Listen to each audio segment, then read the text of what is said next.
पहलगाम दहशतगर्दाना हमले पर यूएस का बड़ा बयान सामने आया। दहशतगर्दों का सपोर्ट करने वालों को इंतबा। अमेरिका के स्टेट डिपार्टमेंट का बड़ा बयान देखने को मिला है। दहशतगर्दी पर ट्रंप का पैगाम साफ है, मददगारों को कीमत चुकानी पड़ेगी। तो यूएस ने भी बयान दिया है पहलगाम हमले को लेकर और उनका कहना है दहशतगर्दी का जो सपोर्ट करते हैं उनका खात्मा किया जाएगा। दहशतगर्दी का सपोर्ट करने वालों को इंतबा किया।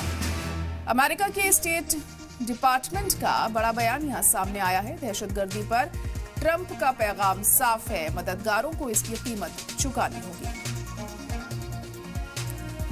तो तमाम मुल्क दहशतगर्दी के खिलाफ भारत के साथ खड़े हैं और अब यूएस की तरफ से भी ये बयान सामने आया है और ये कहा गया है कि दहशतगर्दी किसी भी कीमत पर बर्दाश्त नहीं की जाएगी और दहशतगर्दों की मदद करने वालों के खिलाफ सख्त कदम उठाए जाएंगे और मददगारों को कीमत चुकानी